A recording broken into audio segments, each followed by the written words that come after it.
Hello all, welcome back to another preview, and with the Premier League game week 15 upon us, and we had such an exciting game week 14. Now it's time to preview another match of the game week 15, and with the top 4 race heating up, we know the table that's been going around. United beating Arsenal last game week, Tottenham beating Brentford, we had West Ham dropping points and drawing against Brighton, we had Arsenal losing, Wolves are in such a good form, so the top 4 race is spicing up. And this match is related to the top 4 as well as a relegation battle that is really looming up to be a great season. And today, and this preview is on the Tottenham vs Norwich clash, which is a very important clash at different ends of the table. So starting on the previous game results for both the sides, and Tottenham Hotspur, they beat Brentford 2-0. Now Brentford have been a side which have troubled the big sides this season. We have seen them, they were very unlucky against Chelsea. They defeated Arsenal, they got a draw against Liverpool. That's a magnificent result for Tottenham, and slowly but steadily they're building momentum. We knew AntonioConte needs time, and I think that postponed match against Burnley gave him more time with the players on the training ground. It has increased their fitness levels. They look a much better side. Now they have found a bit of momentum. They get a clean sheet against Everton at Goodison Park in his first match of AntonioConte as a manager. They beat Leeds United afterwards, and now they've beaten Brentford at home, and now they've got 7 points out of the last 3 games. And with Norwich coming up, this is a very good chance for AntonioConte's Tottenham to keep building the momentum. Moving on to the counterparts, Norwich and Norwich City got a draw against Newcastle, where Newcastle for most of the game were 10 men. So on one hand, you can praise them for getting the 79th minute goal to equalize, but Norwich will count it as a missed opportunity. Your own relegation rivals were 10 men for around 80 to 90% of the game, and still you couldn't pluck out a victory, and you needed a late goal to win that match. So that will be 2 points drop for them, and again they did not look convincing. Now that was about the previous gaming results. Moving on towards the lineup and some injury news for both the sides. Now starting with the home side Tottenham and the lineup we can expect them. So for Tottenham, we know that sadly Christian Romero, the new signing, is not fit for some time now.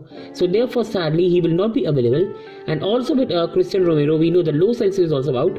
So I think AntonioConte overall is also going to keep the same lineup going on, which is building momentum.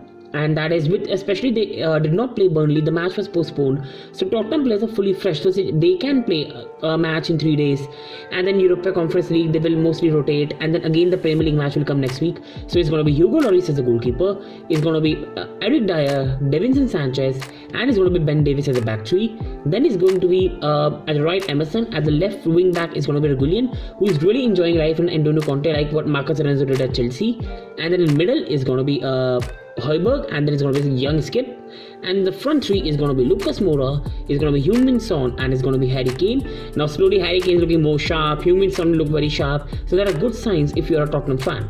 Now moving on to the counterparts Norwich, and for Norwich they have some injury problems of their own. For them, Rashica will be out for some time now. Cantwell is back, but again will he be in the starting lineup, that remains as a question, so it doesn't look like, because he was out for some time. Norman is out for them, Zimmerman is out, Sam Bryan is out, so likely lineup for them is, I think they'll go with the same way they picked in the last. It's not like they've got abundance of options. It's going to be Tim Krul as the goalkeeper. It's going to be Max Terence at the right, United loanee Brendan Williams at the left.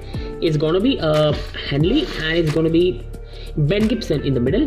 Then it's going to be Eldrup along with Blake Gilmer and McLean has a midfield, and then front three is going to be Timo Pukki, Jay Sargent, and it's going to be Tezolis, because there's no Sally Rashica available. I won't be surprised if we see Todd Cantwell instead of Tezolis, but see, he has not played for some time, and therefore I cannot see Todd Cantwell starting a match of this magnitude against Tottenham, with other important matches for Norwich coming up, which will be more important for the relegation fight.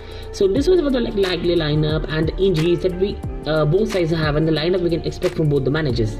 Now moving on to the prediction, and both the sides have new managers in charge, in terms of both have had just 2 or 3 games as a manager. Norwich have had a bit of push under Dean Smith. They beat Southampton, and now they drew against Wolves, and they have got a draw against Newcastle, so it's an unbeaten start. But the Newcastle match, you have to say, is on one hand a good comeback after being 1-0 down in 63rd minute. Norwich didn't give up, otherwise how embarrassing it would have been to losing to 10 men. But still, that firepower is not there, that finishing is not there. They had so many chances, and Newcastle but 10 men, you have to take advantage if you want to survive relegation, and sadly the squad lacks that quality and the backups. On the other hand, their counterparts were not doing well under Nuno. They took an ambitious decision, they brought AntonioConte in, and AntonioConte is doing a fabulous job right now. Slowly we're seeing his imprints on the team. And for me, as much as I think this will be a bit controversial for me to say, I think Tottenham being out of Europa Conference will help them. Conte will have the training session with them, and I think with the way United have been going on this season, it could be a very good fight between Tottenham and United. I'm still not putting Arsenal out of it. I'm still not putting West Ham out of it. But I think for Arsenal, West Ham, it still looks a bit far-fetched, with West Ham having Europa League commitments and Arsenal still looking inconsistent. And especially when on one team there's a manager like AntonioConte and one team there's Rangnick, they are tactically above Arteta. And with Rangnick coming in with United, it's not going to be in an instant it will happen. AntonioConte now has a 2 to 3 weeks with Tottenham, unlike Rangnick. He has got the team in his play, and with no Europa Conference League, he along with Arsenal, they also won't have a European football. He can train the players. We know how hard training session of Conte is and how fit the players can be. And a side which has players like Harry Kane, Heung-min Son, Højbjerg, they have players like Regulian, they have Eric Dyer, Davinson Sanchez, they have got Hugo Lloris, they have players like Lo Celso. Romero is injured out, but he'll come back. This squad is still more than enough to, if United fall off, to finish in the top 4. Still, I do expect with the squad quality, United will come in top 4, but Tottenham do have an outside chance if they pluck out victories. Coming on this fixtures prediction and the final part, as I told you, the quality of Norwich squad is very lacking. Harry Kane has found his sharpness back. Heung-min Son looks sharp. Tottenham look very confident and more fit than they've ever been. AntonioConte slowly looks like he's implanting his tactics on the team. And for Norwich, this is not a good time to play Tottenham. And I think Tottenham will have just too much quality in this match. I cannot see them conceding. I do see this match as one of the most comprehensive victory for them. Tottenham this season have already beaten both the promoted sides. They beat Watford, they beat Brentford, and I see them beating Norwich as well. And I see them winning this 3-0 with brace by Harry Kane and a goal by Heung-min Son, and overall being a very good victory. Regulian having some assists as well, which is really enjoying. For Norwich, if they take something in this fixture, that's a bonus. Overall, their attention should be to take points from the teams in the bottom half and try to survive and win those fixtures to see if they can stay up in the league. For Tottenham, it's about picking out victories from these fixtures and get their hopes up for top 4, which I think they can. So this was my preview, my final prediction: Tottenham Hotspur 3, Norwich 0. Please, before ending the video, I request you to please drop your prediction below in the comment section as well. We can have good interaction regarding that. And also, I hope you all have a very good day. And please do not forget to click like on the video. Please subscribe and hit the bell notification button so you're aware about the next videos. So thank you everyone for watching. Thanks a lot for coming on this video, and hope you all have a very good day. Thank you.